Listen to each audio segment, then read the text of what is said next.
हमने पिछले सेशंस में देखा किस प्रकार हमने ब्लॉक बनाए और लास्ट सेशन में हमने देखा कि हमने उन ब्लॉक्स को किस प्रकार एडिट किया। आइए अब देखते हैं एक इंपॉर्टेंट एस्पेक्ट। यदि हमारे पास उस ब्लॉक के काफी सारे इंस्टांसेस अर्थात डुप्लीकेट्स हों तो उस वक्त अगर किसी एक ब्लॉक को चेंज करें तो उसका क्या प्रभाव पड़ता है बाकी ब्लॉक्स पे।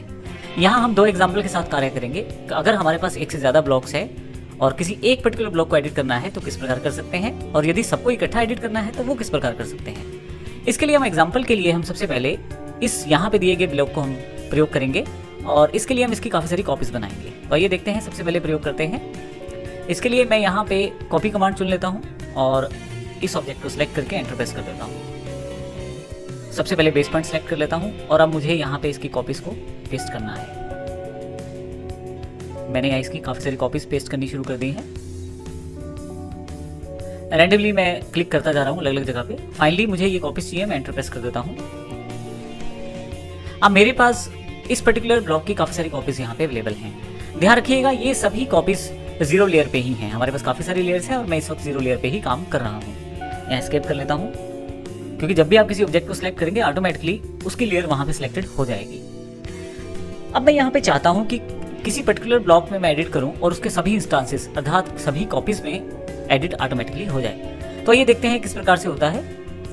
यदि मैं डायरेक्टली किसी ब्लॉक को डबल क्लिक करता हूँ और जैसे मैं यहाँ पे एडिटर खोल लेता हूँ और यहाँ से सर्कल ब्लॉक सेलेक्ट करके जो यही ब्लॉक है जो मैंने लिया हुआ है ओके कर देता हूँ। और यहाँ पे यदि मैं इसे एडिट करता हूँ, क्लिक करें आप इसे, पहले वाले सर्कल को मैं थोड़ा सा मॉडिफाई कर देता हूँ और इस तरह से नीचे वाले सर्कल को भी थोड़ा सा मॉडिफाई कर देता हूँ।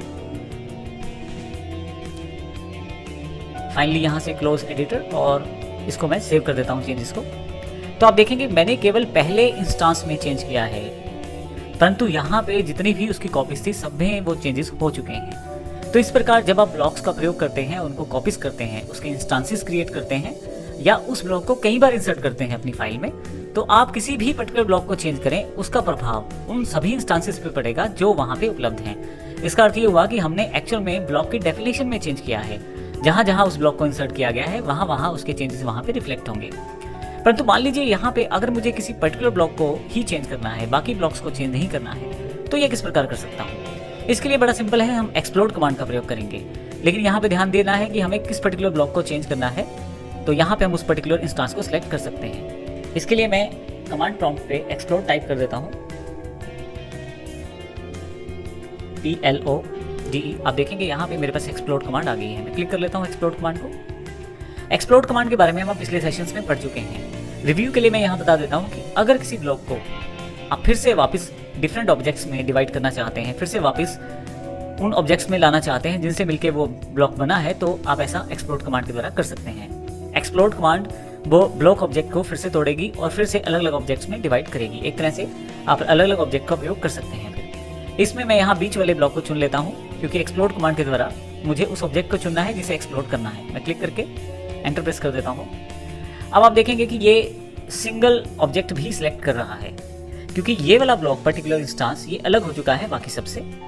अब अगर मैं यहाँ कुछ चेंज करना चाहूँ, जैसे कि मैं मिडिल सर्कल को थोड़ा सा साइज बड़ा कर लेता हूँ और फाइनली एस्केप कर देता हूँ, तो आप देखेंगे इसको चेंज करने का प्रभाव बाकी इंस्टांसेस पे नहीं पड़ा। इसका कारण ये है कि पहले से ही इसको मैं एक्सप्लोड कर चुका हूँ। आप किसी भी पर्टिकुलर ब्लॉक के इंस्टांस या कॉपी को एक्सप्लोड करके केवल उसी ब्लॉक में चेंज कर सकते हैं। हम यहाँ पे इसका एक बेनिफिट और भी उठा सकते हैं। आप चाहें तो डायरेक्ट इसी को एक नए नाम से सेव कर ले और इसे एक अलग ब्लॉक में रिप्रेजेंट कर दें। उस केस में आपने आसानी से पहले बने हुए ब्लॉक में थोड़ा सा मॉडिफिकेशन करके फिर से एक नया ब्लॉक तैयार कर लिया। इस तरह से आपकी रिक्वायरमेंट हो सकती है कि जहाँ पे आप पहले से बने हुए ब्लॉक्स को प्रयोग करके एडिट करके एक्सप्लोड के द्वारा नए ब्लॉक डेफिनेशन को तैयार कर पाएं। तो इस तरह से हम ब्लॉक्स को आसानी से एडिट कर सकते हैं। अगर एक साथ एडिट करना चाहते हैं तो आप डायरेक्ट उसको एडिट मोड में जाकर एडिट कर सकते हैं, और यदि आप किसी एक पर्टिकुलर इंस्टांस या कॉपी को एडिट करना चाहते हैं तो आप एक्सप्लोड कमांड का प्रयोग कर सकते हैं। धन्यवाद।